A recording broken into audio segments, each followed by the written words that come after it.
Well, hello. It's good morning from my end of the world. This is ARPS Broadcasting Media Afterward Show. Today, I'm honored to be your host. I am Mike Demba, and the two gentlemen I have today this morning, if you are in the circles of where we are from, the Gambia, they need no introduction. But just for context, just so everybody will know their background and where this conversation is coming from, I will let them introduce themselves.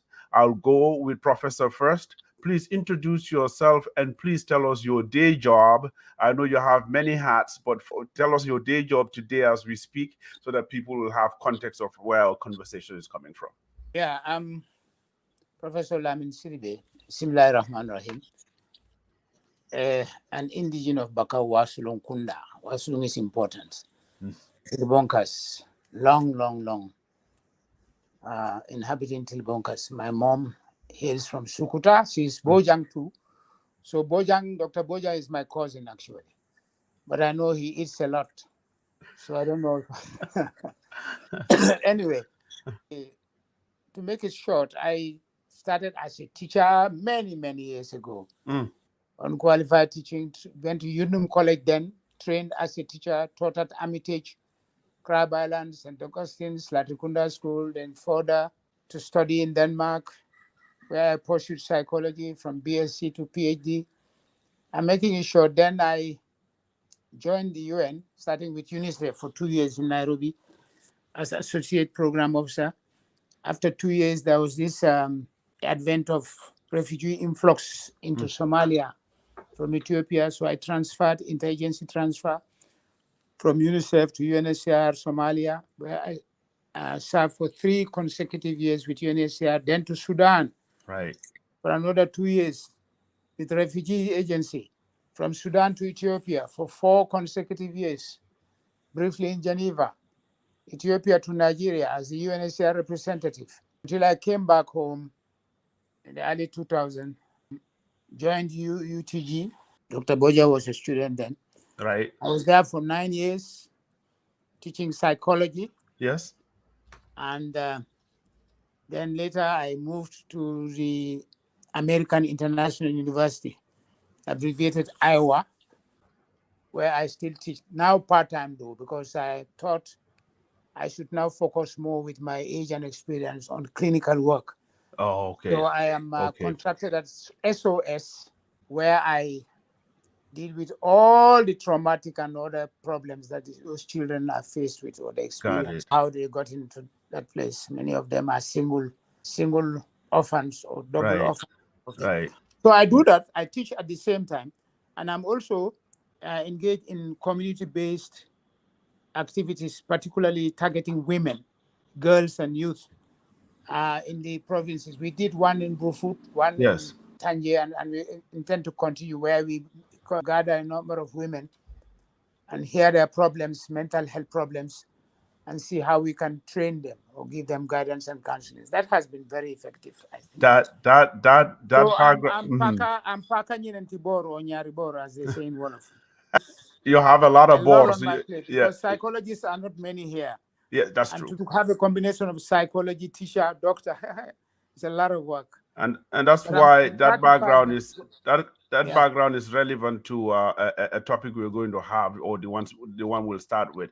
But before that, Dr. Bojang, please, we know you're a man of many hats too. For the one that will be relevant to our conversation today, please let the people know who you are, what you do today as we speak. You're muted. Dr. Bojang, on mute, please. Yes. Thank you. But with, when I had Professor Sidibeh's introduction, I wanted to hide under the table. You don't have to. You don't have to. No. Just go ahead. No worries. Yes, I'm a medical doctor and a biomedical scientist at the same time. So currently, I'm working as the head of the National Cancer Control Program at the Ministry of Health, and also as a senior lecturer at School of Medicine and Allied Health Sciences, University of the Gambia. Of course, I'm an essayist, I'm a poet, and an author. So I do essays on almost all aspects, of life, politics, religion, society, science, medicine, poetry. So yes, that's why I'm here today. Thanks for being here. I'll jump right in. The first article that we want to discuss today falls perfectly in line, Professor Sidibeh, combating gender-based violence. The article says it tops Africa's agenda for women's rights. And as I think about that, and me, I was surprised, but I wanted to know. There's an extensive list of human rights issues African women are fighting today as we speak. Whether it's maternal mortality, whether it's unequal employment opportunities, gender pay gap, political underrepresentation, limited reproductive rights. The list goes on and on, right? But are you surprised gender-based violence tops the agenda? Are you surprised at all? Hello? Yes. Is that from that's for me? That's for you, Professor. I'm not at all astonished. I'm not at all surprised. Mm. Unfortunately, I'm not. If I just give a little bit of a background. Yes. First of all, when we look at these problems, we have to look at the underlying causes or the history. As you both, I'm sure, know, traditionally, the traditional gender norms in Africa, many traditional countries in Africa, including the Gambia, Yes. support male superiority, supported male superiority. And this is still in existence in many communities. But although we are happy that changes are being made, people are becoming more attitudes and behaviors and perceptions are changing towards this. But indeed, it is very true. I agree that the list you have read or said, it's not even exhaustive. It's a problem.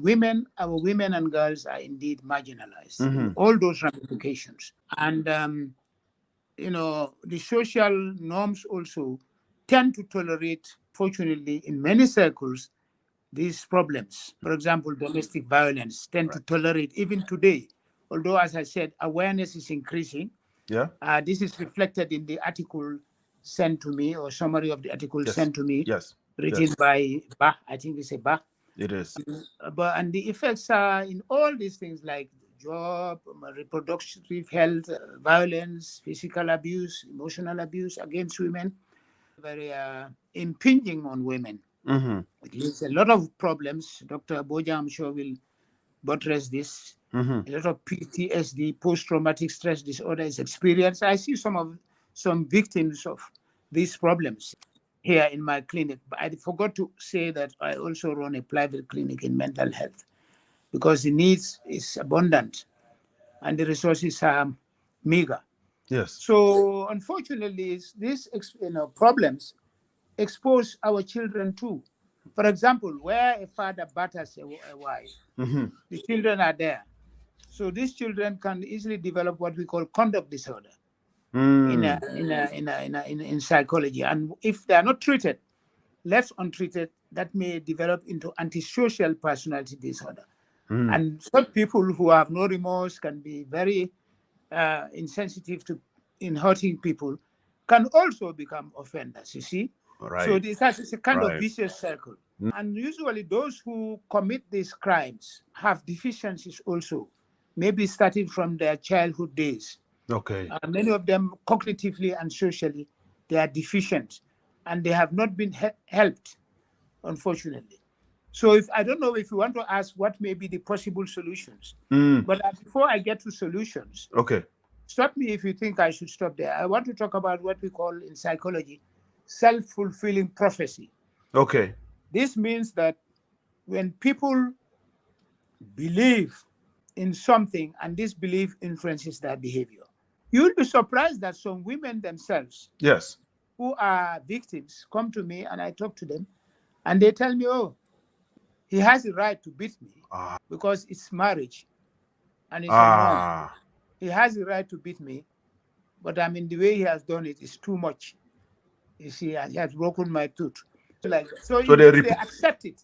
So they're reporting it to you because they think the line was crossed in the manner of it, but not the initial beating. But the beating, the action itself is accepted by some women, especially in the rural areas. Right. It's different. If you compare urban and rural, the urban ladies who are enlightened, who are educated, who are more self-sufficient, and more aware, will say no to even this little scratch. But unfortunately, there are instances where women, even in the urban areas, but more so in the provinces, would condone the act because it's culturally accepted. It's a norm that has been accepted. As I said earlier, I should quickly say it again. It's changing. Awareness is coming, which influences people's attitudes, perceptions, and behavior. Behavior is action. So I think in the urban areas, relatively, there'll be less physical abuse, and maybe people give more attention to, for example, reproductive health in terms of employment, marginalization, and all this stuff. But where the awareness level is low, yes? No, go ahead. Where the awareness level is low, and you find that the incidences are still quite substantial. So the self-fulfilling prophecy is a problem. Even the offenders, or the people who the perpetrators themselves, you'll find that quite a number. You'll be surprised.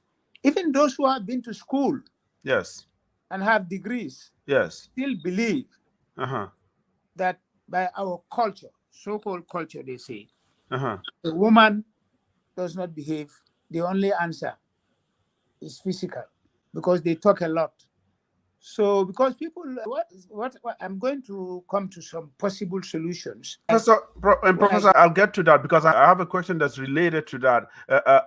But quickly, before you even get to that, you talked about awareness, which is very, very important. And I had a question for Dr. Bojang before I get back to you. Doc, you're young, you're plugged in. Anybody that knows you knows your presence, right? And do you see technology as a tool, especially nowadays, and how powerful technology is? Do you see how we can utilize technology to raise awareness about gender-based violence, specifically, to support victims? And I'm talking about the continent this time, not even Gambia, but Africa as a whole, because the article is Africa-based. Dr. Bojang. Very well. I mean, I think we even using that technology in fighting gender-based. I think in the Gambia here, because I was talking to somebody yesterday, and she told me her friend was being abused by the husband, who actually happened to come from America. I'm using the word America because the individual used that he came from America, so certain things was not going to tolerate. And then, so the mother really wanted to report, was asking if there's any number that she can report this abuse. So the lady actually did not know if there's any number. But then what happened, what Professor Sidibeh was saying, the lady's mother wanted to report this abuse, but it is the lady herself who was being abused who told the mother, we settled that between us, there's no need actually to report. So the lady the lady told the mother, please talk to my husband to stop what he is doing. Of course, the husband apologized, was not going to do again. But in those type of situations, he will do it again if no action. Of course, when no action is taken. Yes. So technology, I think there is a number which people who are abused can call that number at least. Really? There is supposed to be that people can call those who are abused, to report abuse, especially if they live in places that are actually far from police stations. I think I understand in certain stations they are what they call one-stop shop, where once you're abused, you can go and report. So there are people, police officers who are actually trained in how to handle that situation. Yes, in the beginning, somebody will go to the station, report this abuse. So because these people are not trained how to handle this, we are taking the report in an open place. So that will discourage people actually to go and report. From showing up. Yes. So from the station, you go to the hospitals. They also have trained people who actually know doctors doctors and nurses how to handle these abuses. So, of course, technology can come in such a way that we use to sensitize people to show them what abuse actually looks like. Because mostly what we think of abuse is mostly like when somebody is physical on you, and abuse is Yes. much more. There's much Yes, it's more more. than that. Yes, So once absolutely. we can bring in technology to show people what is abuse, not just physical, whether mental, psychological, it's all a part of it. But one thing I like Yes, about Gambia, they are making stride when it comes to gender-based violence. You go to that's good police, to hear. there's also there. You go to the hospitals there. I think there are lawyers also who are all part of this, who actually can take up these cases to make sure that the society is stopped. Thanks for that. Thank you very much for that. A lot of the things you said there's actually surprised me because I didn't know. I see there's already a step in the right direction. Professor started to say, and Professor Sidibeh, you were about to jump into solutions, but before that, reading the article, something that you mentioned earlier is how our society actually deems the man as being in that position to handle what they call, like you said it yourself, men will say, oh, the woman was talking too much, or I was going to handle that. When I read, there's this quote there in the article, they said more than 2/3, 69% of Africans say it is never justified for a man to use physical force to discipline his wife. To discipline his wife. And when I read and I picked up that word, my question is not even about the stats there. It was more about the choice of words, right? Fundamentally, is it the man's duty to discipline the wife? Hello. Yes. Thank you very much. That's a very salient point. Well, I think discipline should be reciprocal. Who disciplines the husband? There are so many indisciplined husbands, So word, I cannot subscribe to that. That's what the response is. So why do you need to discipline your wife? I think you Yes. need to persuade your wife. And in fact, that is something I cannot wait to discuss Dr. Bojang's paper, politics and insults also, because that's it. It's also there, it's everywhere. All right. So I don't think that's a very fair statement from the respondents. Ideally, my friend, as human beings, we should help each other with our weaknesses and try to reinforce the strengths. But what is a child is the one normally we discipline. A child, Yes. and even with that, now we are talking about physical modes of discipline fading away, and people are using other methods, reinforcements, token economy, withdrawal of certain privileges to the child, and so on, Yes. which help to discipline the child As a form to of some disciplining, yeah. extent. So discipline should not be the word, actually. It should be to, in other words, you say, to appease the wife. If the wife is angry, Right. and she has hurt you, there is a way to go about it. This is where the solution aspect is very important. Right. Okay. Because people still have this mentality and disposition that the husband, the man, the superiority of the man, again, Yes. superiority of the man, which is Yes. accepted by our society, should be the man, the person to discipline. Is it discipline or oppress? You can use that word. See, or humiliate. Yeah. A person you treasure, a person who gives you a lot of pleasure, Yes. day and night, especially in the night. Yeah. But when you are a bit irritated with that thing or that person, Yes. you have to discipline. That's like it tantamount to slavery. Actually, it's not partnership. That's why the word jumped out to me. Yeah. The real sense of the word partnership should be reciprocal, give and take, not to oppress. So I think this is the problem. I think it can also explain the degree of divorce cases we have in the Gambia, for example. It's definitely not in the decrease, because just by going hypothetically, you see people who suddenly will have problems. They cannot even communicate. Yes. And then the next thing is divorce. You marry another one, the same mentality, because the mentality, the disposition is there. That has not changed. The root has not changed. The core has not changed. The core rules have not, Right. the norms have not changed. So wherever you go, it's the same. Right. So how do we find outlets to our psychological problems? Because these are all problems. Quite often men batter their women or their children because they themselves have problems. What we call displacement of anger.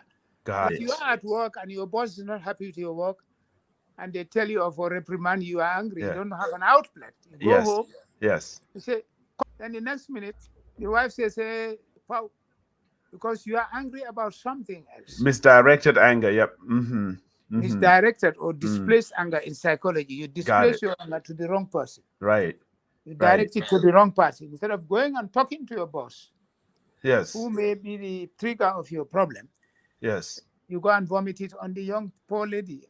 This is the problem. When the lady is angry, the lady is not physically usually strong. Of course, there are isolated cases where women have beaten up their husbands very well. True. The husband starts the fight, but the woman is stronger. So that one boomerangs, you know what I mean? But if a woman is stronger than the man and she beats the man because the man has not been able to give her the money for the wedding, I think that is also abuse. But of course, in general, it is men who abuse women. True. But there are isolated cases, I'm telling you, where women also abuse men. I have the records. So, however, no matter what gender abuse is, but generally it's men who abuse. And men who are brought up, who are groomed to believe that they are the superior. Even today, when I'm talking, one man said to the wife in my clinic here, when I'm talking, you don't talk. I say, hey, that's not why you are here. I'm sorry. Not in front of me. When you are talking, the wife should listen to you, but when she lands, she should talk also, you know, because you can see the same scenario in it. Professor, this is why I was about to say this is why we wanted you here. That extensive, not only the background, but you see being in the forefront of having these conversations, men and women that are going through these experiences, and this is why your voice is important here. And as you were saying that, I was thinking about something that Dr. Bojang mentioned. Doc, you did mention, and I'm impressed that there's actually a step in the right direction in how things are reported from the police and trained to handle, reports like that. When it gets to if a woman is actually physically harmed, how it gets to your field, your colleagues, the medical side of things. And I'm curious to know, from a medical standpoint, like when you receive a patient that bears the marks of gender-based violence, are there defined lines drawn on what steps a medical personnel should take after treatment, of course, because that will be your priority. But after that, are there drawn lines on what you guys do in your field, Doc? Yes, of course. Like I said, there are doctors or nurses who are specially trained how to handle these situations. So when a victim reports at the health facility, once it is understood that this is gender-based, usually she will be directed to those trained individuals. So they have a special room where they talk to these people. If there's any examination to be done, especially in terms of evidence, those ones will be taken, will be recorded. So sometimes the victim may come with the police officer.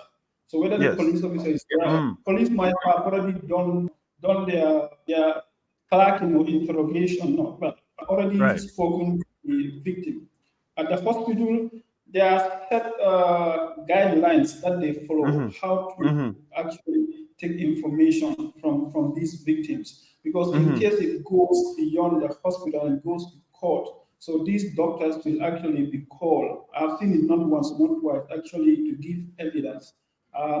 Whether actually what the woman was alleging, because by the time they get to court, most of the signs will actually might have faded off. So that's why those records from the hospital, the pictures, especially for example rape, they'll take samples and other things to make sure that they are kept in place. And of course, if the lady is supposed to be treated medically, that is also done specially by these specialists in these gender-based violence. I see. I'm looking at the time, Professor, but I can't move to another topic without asking about this because of the importance. When we look at our country, or in general, just the world right now and politicians, their position. We know, Professor Sidibeh, you're a man of many hats. So if you've dealt with an entire nation, you've dealt with the politicians. You even had a program. So politicians bear a big responsibility because they have the platform to raise awareness of any topic of relevance, right? Have you seen any evidence that politicians think this is relevant enough for them to put it out there to the masses? Because from what I observe, what all of us observe, any topic of relevance that a politician knows they can put out there either to garner support for themselves or actually sometimes genuinely put it out there because they're bringing a solution to the problem. This being a problem, and we know that in the nation, have you seen any evidence that politicians are taking it on voicing it out to the people and bringing in solutions? Indeed, so yes. Hmm. Is it adequate? Far from being adequate. Ah. I think they should do more, because usually what happens, these things go into bills and bills passed. But the follow-up actions, the implementation is quite often I think this should be a continuous process.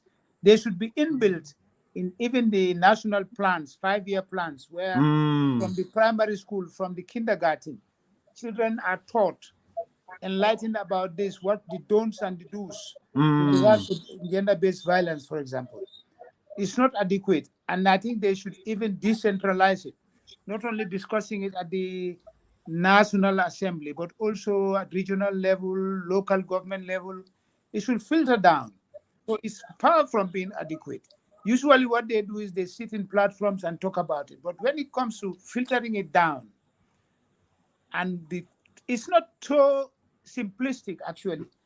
Talking and passing laws and legislations, that's just one little minor step.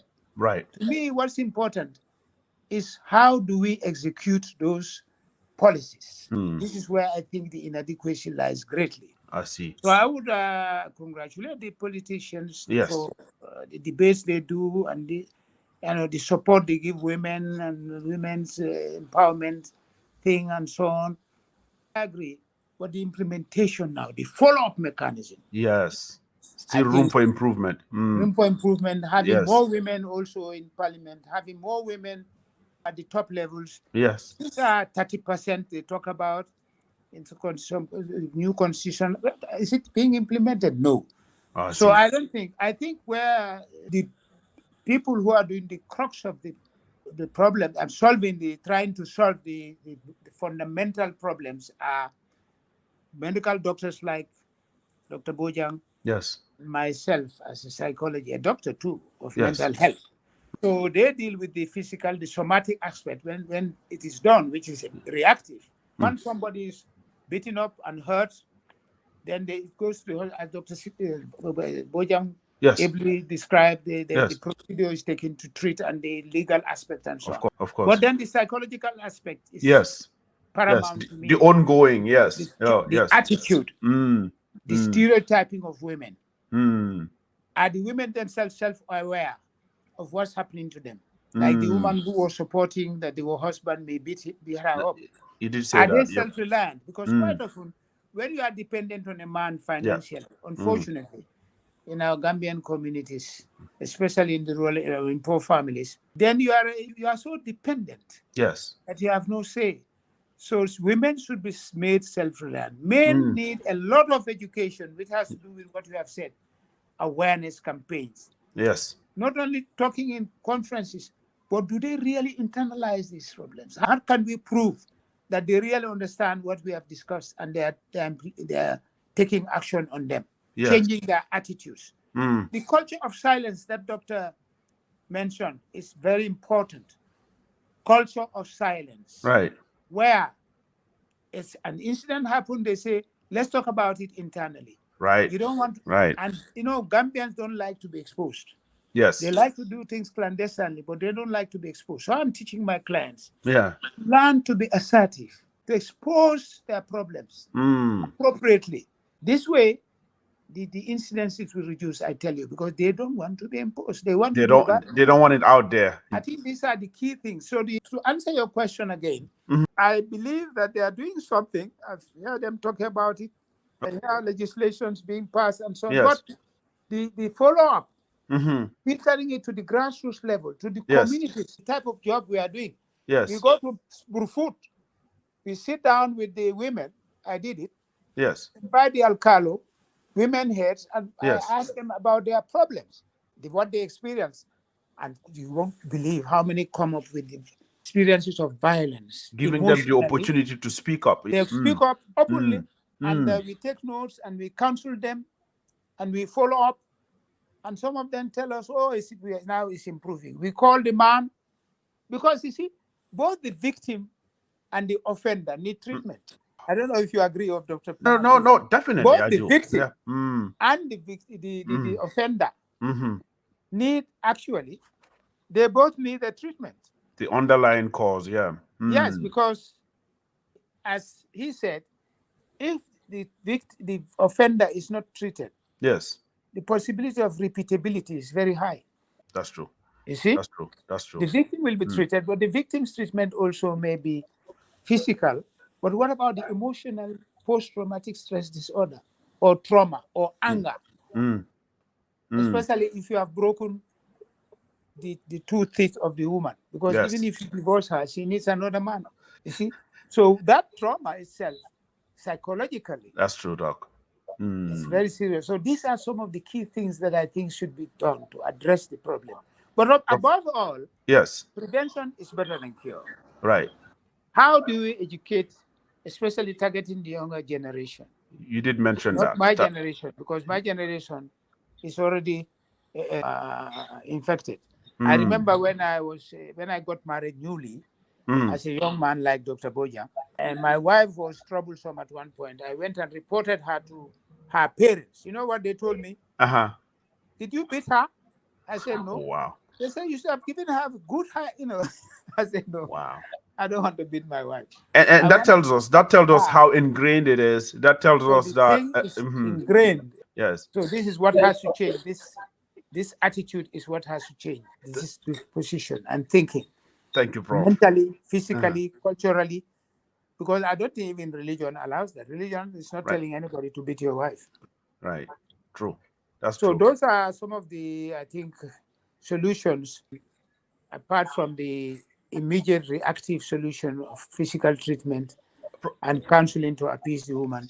Prof, when long-term solutions should be these types of lines. No, we hear you loud and clear. And when I read the article, when I knew we were going to discuss this, I knew us sitting here a half hour focused on this topic wouldn't even scratch the surface as far as just touching on everything we should touch on. But this is why, ARPS Media and what they're doing, where we bring up topics like this, is actually to spark pockets of conversations for whoever hears this. Let them have a conversation their end, wherever they are, so that we will continue this conversation and bring not only the awareness, but ongoing targeted, chatter about these issues, so that they'll come to the surface and not get over the whole sutura syndrome that is properly, coined. And this is a perfect segue to Doc. You were jumping in there. Insults, right? It's related. Our second topic of discussion, an article written by yours truly, our doc right here himself. We're lucky to have you here. Unlike other articles, we have you here. You said Gambian politics and insults, a nation of insulters. Who is responsible for it? And I read it. I didn't know insults and curse words can be a topic that anybody will write about. So you always continue to amaze me, Dr. Bojang. First of all, what compelled you to write this article? Well, like you said, somebody to sit down and write an article on insult. I think this came in early 2017, 18, when we have, when the new dispensation coalition came to power. And, there were so many, insults going around. And now I think it was actually when I started writing the article was when doctors in the Gambia actually went on strike. It was around 2018. Ah. Oh, yeah, I mean, people were insulting doctors like in the Gambia we say no man's business. This is not just ordinary people. This is even the educated people. People with masters, maybe with doctors, were even insulting doctors. So I'm like, whoa. I mean, this is interesting. One must be responsible for this. You think that the uneducated, those ordinary people will be the ones involved in insult. But then I started looking at it from the cultural community, from the community point of view. I realized that, wow, Right. insult actually is part and parcel of our culture. Yes. Now, I'm not sure there's anything more Gambian than insult. Insult is Gambian. So you just have, like, when you read the article, the way I Yes. put it.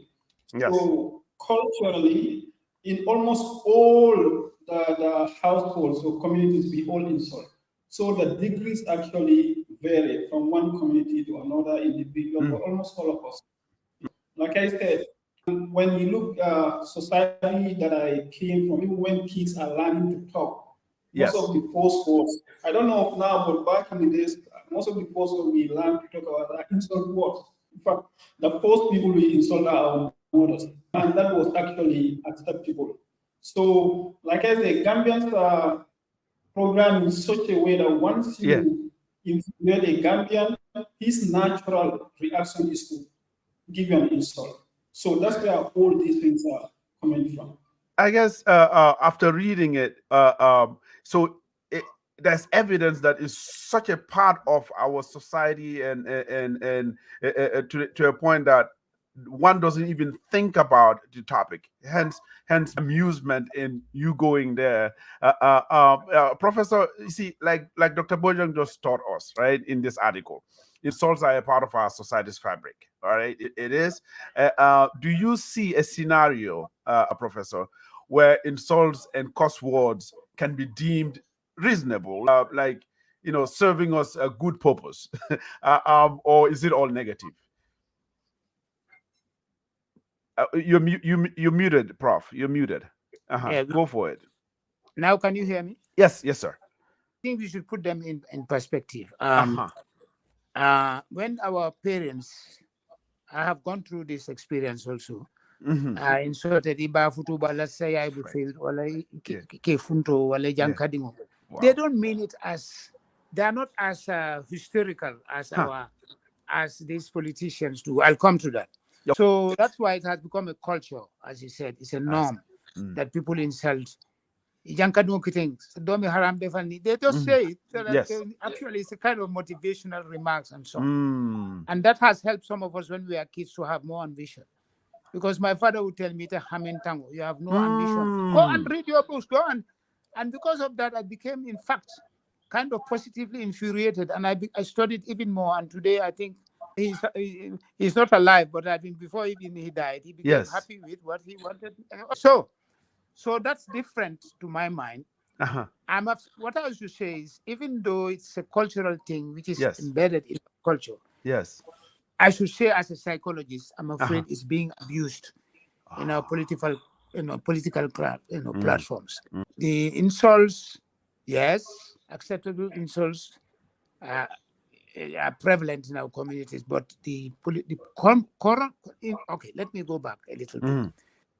If you read African history, you will see that traditional African politics emphasize a lot unity, respect, and stability. Now, our modern politics is still talking about unity, talking about stability, but the respect aspect is what is lacking, I'm afraid, in the Gambia here. I see. I hear people, even from the same, I'm here, within the same party. Yes. I won't mention the party, but boy, the kinds of insults I cannot imagine.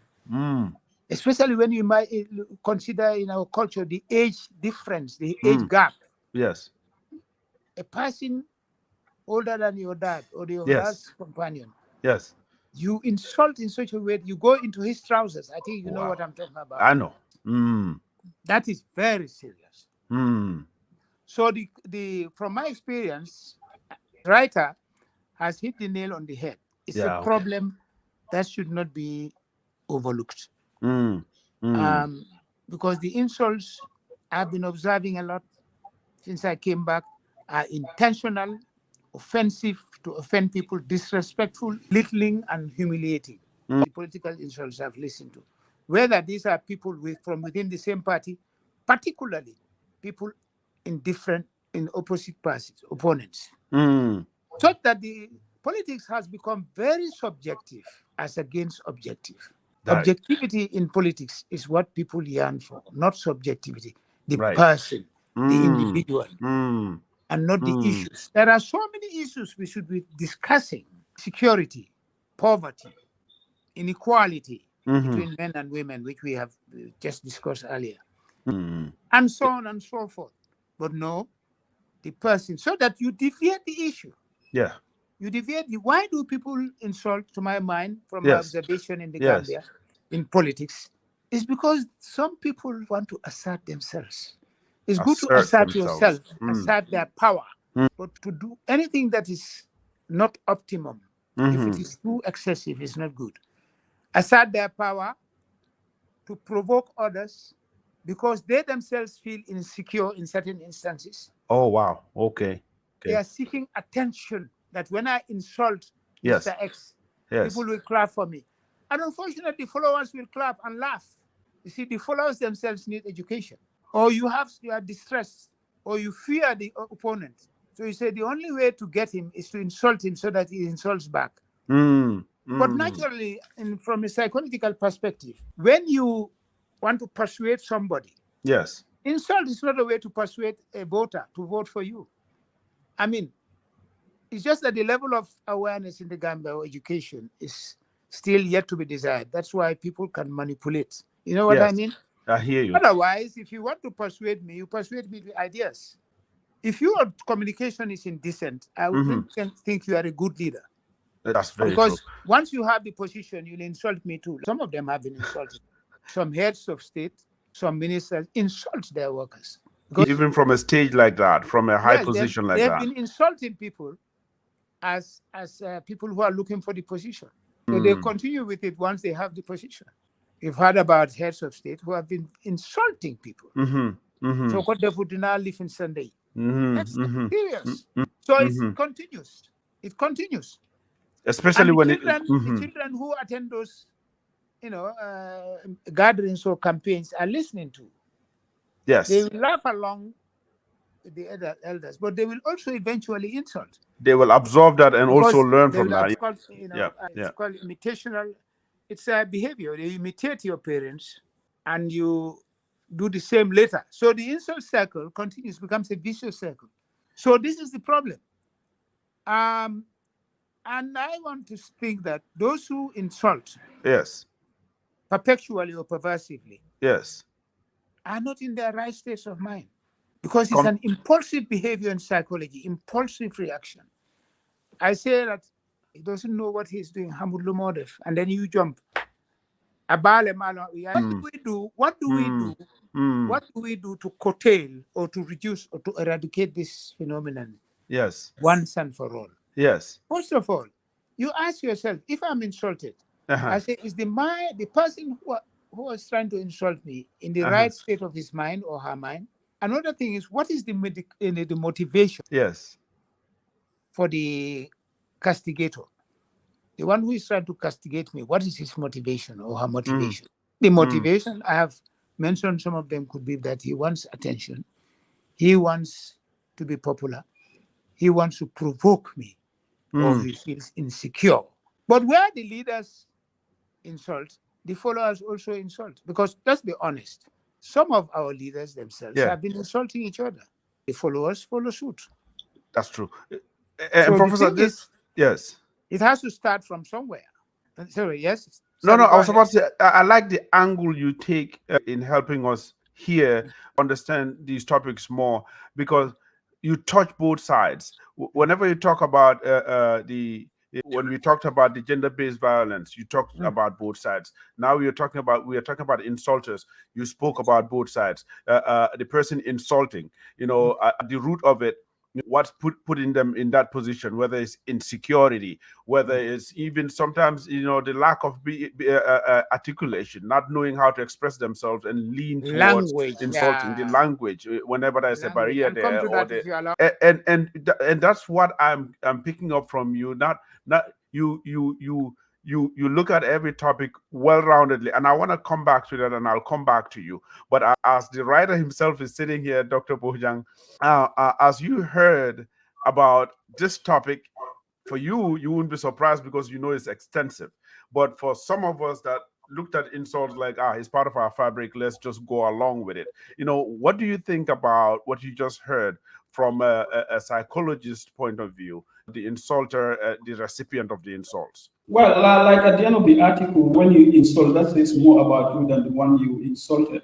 But some of these insults are not actually impulsive. It's part of us. This is who we are. Like I put in the article, can we usually insult is more common. We hear it more in politics. I remember around 2017-18, people are saying, "Oh, it's because of democracy that we have this so much insult." And in the article, what I put there is no, democracy only amplified, but it has always been there.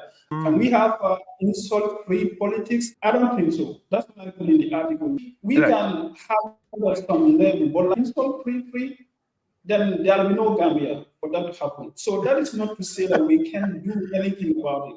So like I said, at the higher level, so when it comes to politics especially, so the things will be about issues, not about the person, the religion they belong to, the language they speak at home, the culture they. So if it's at the higher level, we talk of politics, we talk of issues, then these insults will not come. But at the lower level, this is natural. It's instinctive Gambian. So you make me angry, I don't have to think.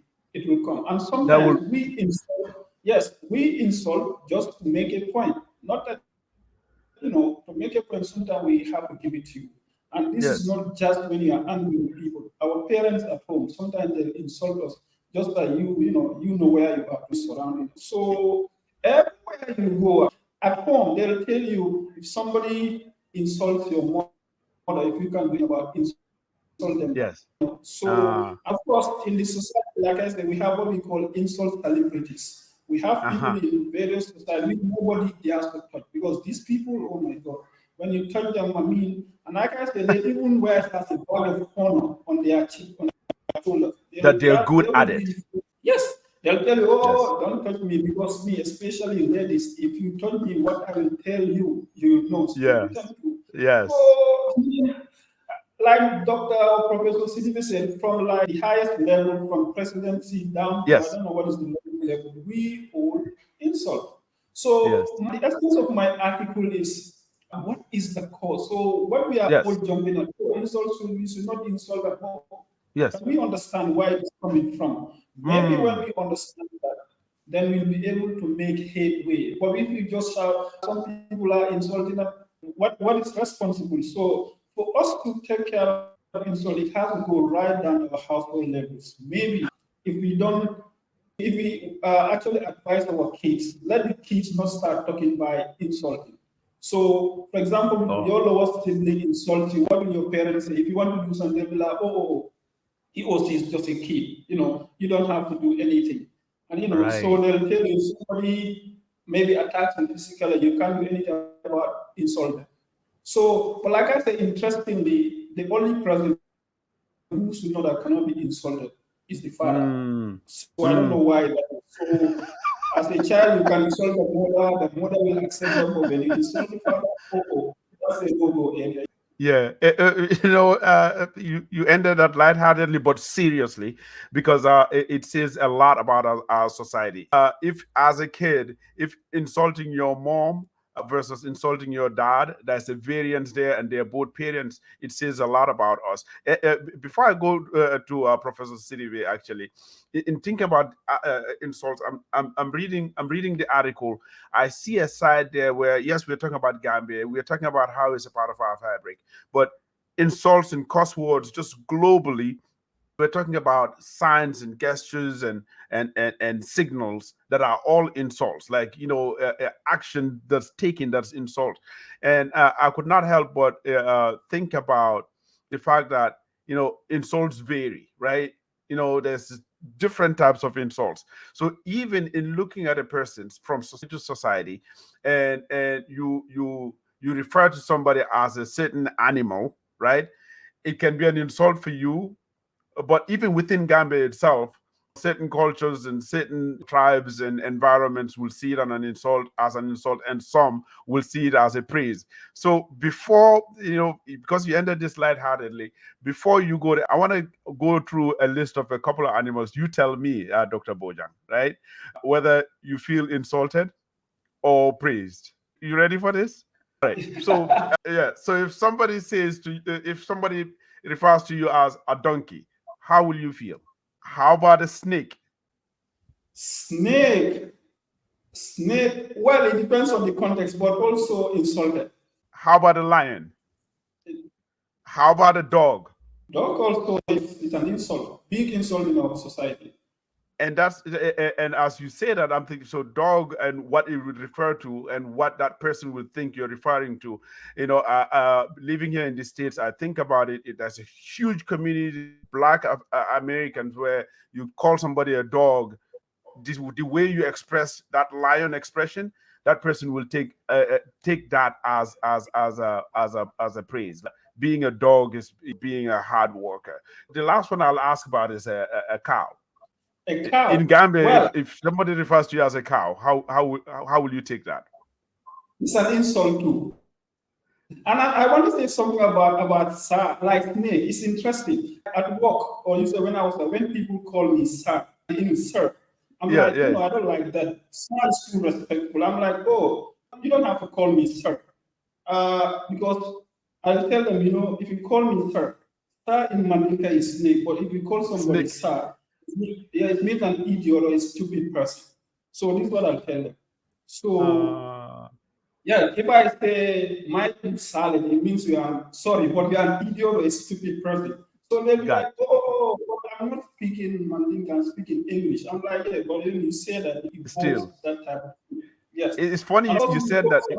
Yeah, so it's funny you described that. You described the SAR, and SAR. You said idiot or stupid person, and some snake SAR will mean somebody who is just conniving, right? Somebody who's you just manipulative, and this is why I brought these up. Like right now, you've traveled the whole world.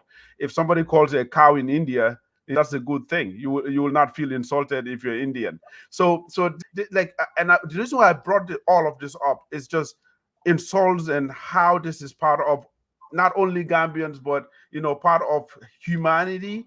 But you bringing it to the forefront like this for us to think about. This is why I love doing this, and you're a thinker, hence picking up a topic like this. And as I wrap up, Professor Sidibeh, I took this conversation as a lecture. Every time you hit on a question, you hit both sides.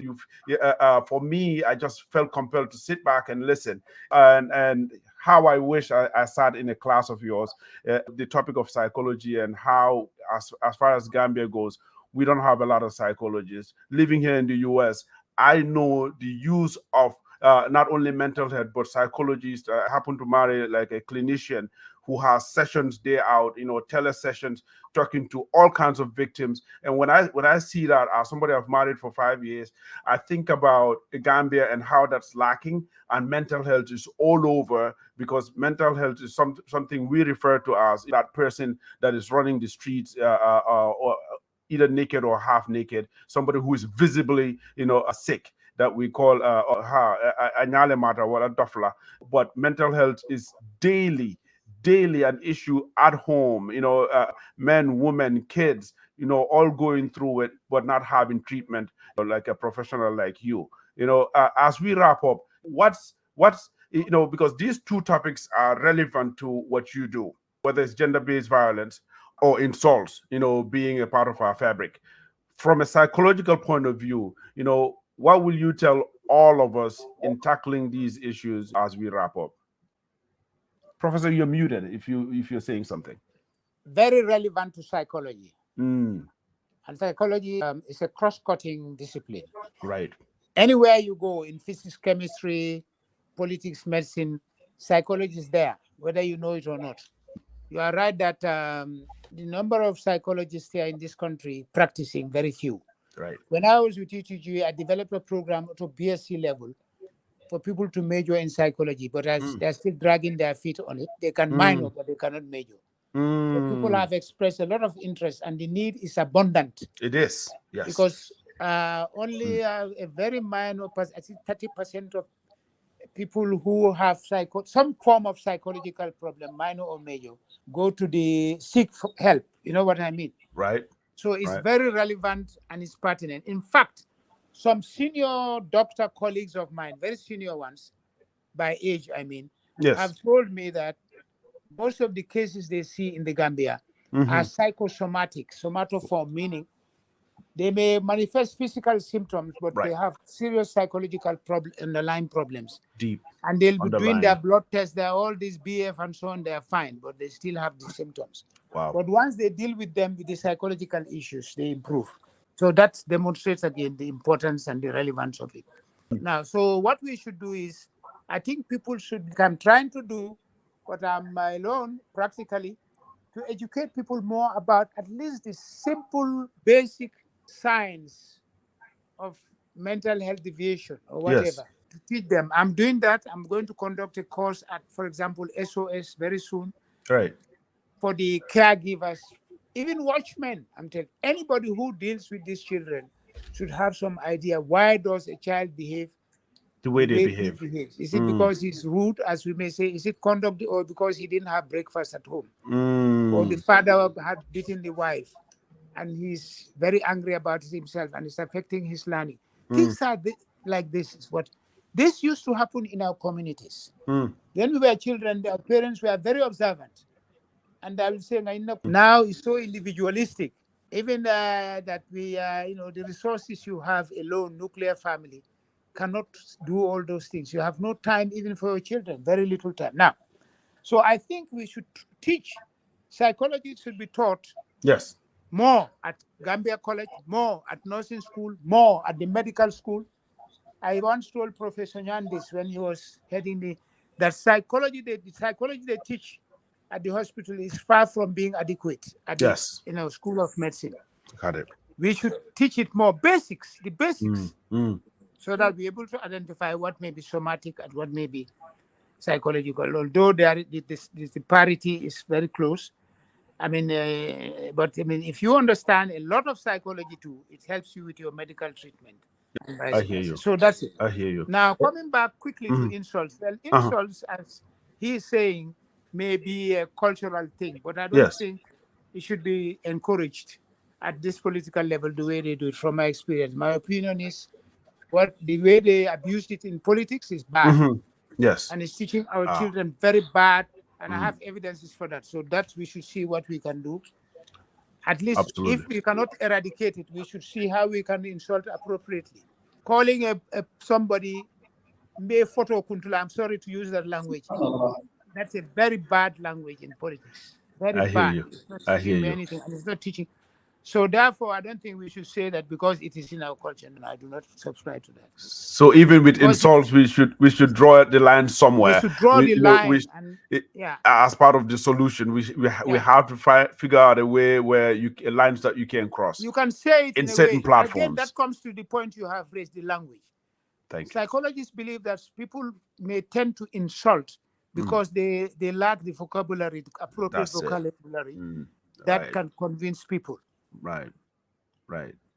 If you don't have enough vocabulary, you don't know how to. I tell my students always, you can say, Yembaramale, or you have hurt me. Yeah. Rather than say, uncle, you are very stupid, you have hurt me. Yeah. Our reactions will not be the same. Right.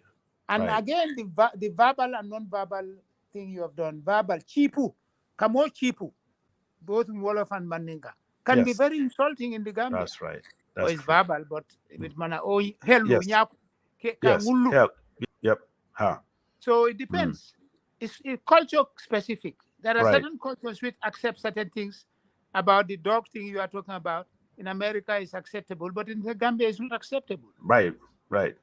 So it's culture specific. But I like to be general. But what I'm saying, I always want to put whatever I do within Gambian context. Context, That's what yes. And at the end of the day, that's what we're trying to do. Bring it home. Charity And, begins true. at home. Right. Generalization helps, but it's not always representative. That's true. You have to put it within Gambian context. In the Gambia, but at the political level, to insult people like that, no. Right. That's unacceptable to me. I can write an article contra to that. Yes. I'm telling you. Thank you. And the respondents in the Gambia will say yes. The respondents will be very positive. Now, politics, insult is abused in politics, in Gambian politics at the moment. It's worse now, actually. Dr. Bojang thinks so too. Mashallah. Yeah, he said it in his article. I've witnessed it in Jawara's time. I've witnessed it in Yahya Jammeh's time. Now it is buttressed. It is terrible now. It's worse now, actually. Honestly. We've discussed it at our Kachadula forum. Okay. Sise, Sise who later contested for chairmanship. Yeah. Yes. So culture specific is, I believe in that. Cultures are different. Even here in Senegal, even within the same Gambia here. The Manjagos have certain cultures which are different from that of the Manding. That's true, yeah. Even within our local societies. Right. Yeah. The language also, one may say one thing in one language, it may mean another thing. In Serer, Wasam means leave me. But in Aku, Creole, go Wasam, it means go and wash it. Yes, that's true. Yes. There is a story about that, but I won't say that here. Maybe when I meet you one day. in person. Professor, Professor, thank you. Because like I said, going back to if I follow the theme in everything we've talked about, both from you, Professor, and from Dr. Bojang, is I look at every time we touch on a solution, we want to go back to the base.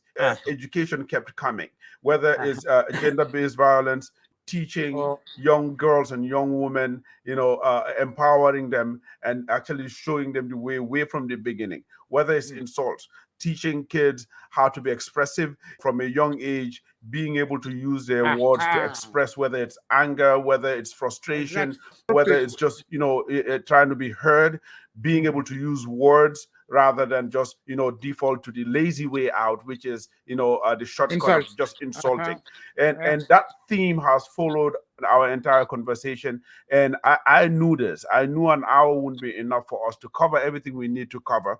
But, as you know, like you said it yourself, I know you guys are two busy people that have other things to do. So I just want to say thank you for, I'll call it a lecture, Professor, because you're always a teacher. So thank you for the lecture. And always Dr.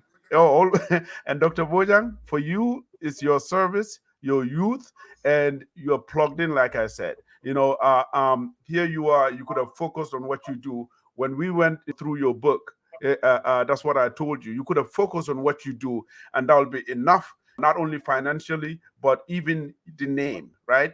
But touching on everything, including writing an article like this, which is thought-provoking, is something that our society needs, where we need to bring up things that are a part of us and we put on the side because it's part of our fabric. And so that's why I'm grateful for even a topic like that to be brought up. And I hope we accomplish having pockets of discussions around topics like these as we leave our audience. Thank you very much, Professor. Thank you very much, Dr. Bojang. I appreciate you guys spending this time with us. Thank you.